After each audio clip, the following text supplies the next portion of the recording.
They don't send out certificates anymore when you join the ACM, but I have it hanging on my wall in my office at home. And I thought, yes, I remember Bill Boyd. He's one of the ones that signed it, along with Fred Reiser, who...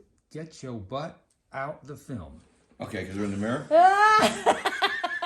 Well, that's what we're going to be doing testing. Get yourself out of this feature I'm just doing a test shot to kind of show you Okay, the angle. do I need to go like to this side instead of the mirror side? No, it's cool. Because Okay. it's I got kind a of like this chandelier side there. right here. Look, Okay. look, it's and your pose is great. Okay, good. It's very.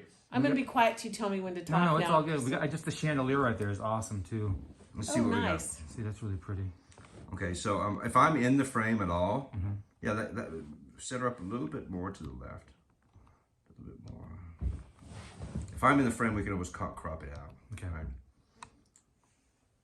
So we're going to be doing from two angles, right? Which is great because then we can choose, like, we can actually cut between the two if you make any mistakes. So if you make any mistakes or stutter or don't worry about it. Because I'm Johnny on the spot when it comes to editing, and then we can combine the two different angles. So it's just a switch of angle. Do you want to right? get back a little, or do you want to? That's good because I go, No, so yeah, I'm we'll up make all it- you want. We'll make The it. We'll fix what it was all. that name? Yeah. The best place to start is at the beginning, right? So, before you got into music, like, did you grow up in Bakersfield? So let's start with your birth, upbringing, as much as you want to talk about, whereabouts, where you native from, Bakersfield, and your first forays into singing, because you're predominantly a singer, right? Yes. So that's your discovery of music, whether it was the Bakersfield Sound or whether it was something else that evolved into the Bakersfield Sound. What is Kim's musical background? Well, I was born in Fresno, and we came to Bakersfield when I was 3 years old. My parents listened to Elvis Presley, Judy Garland, anything on television. Musically, I was always in front of the TV for. I loved music, but I didn't know how much I loved music. And I had been given a little 45 record of a song called Me and My Teddy Bear. And my mother made the mistake of buying a little player for the vinyl record. And since that was the only song I had, I just played it over and over and over again. And I think that's how my ears got trained, was just by listening to something so many times, like kids do these days when they watch YouTube or the Disney Channel, learning the music. And so that was my very first exposure to music that wasn't country music. Then my mother and father got divorced when I was 9 years old, and she met a gentleman who ran the Nile Theater here in Bakersfield. And he and his family, who we're still close today, loved country music. So we would be in the car listening to Buck Owens and Merle Haggard and Tanya Tucker.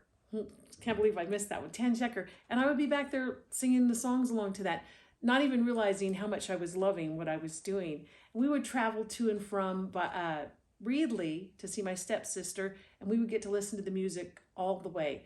Now, the fact that it was at the Nile Theater just gave me a place to practice with no audience. I would be able to get out in front of all the empty seats with the little reels going around and round.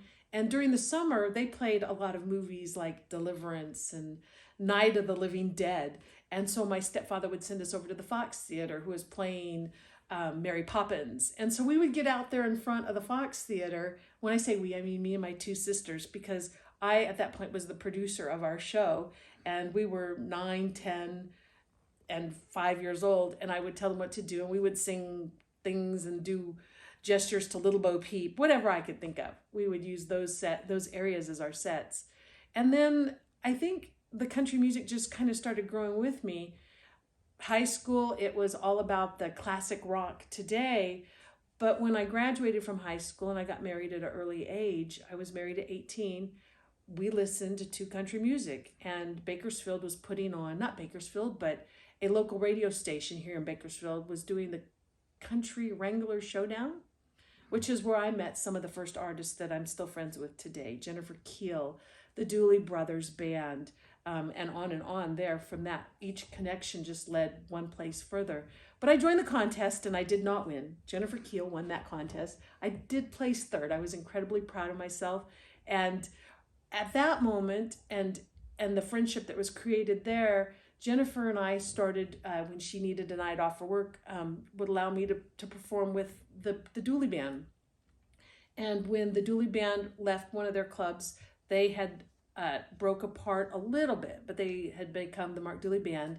and we went up to one of Bakersfield's dance halls. I'll call it that. It was the Silver Bullet Lounge. Nothing like the Rainbow Gardens. That time and that Bakersfield sound had already passed for me. But we played there. We went to the Executive Lounge. I started joining other groups that were here in town. And then I got hired by the Funny Farm club owner. His name was Bill, to be the first female to ever work in the Funny Farm. And I worked there for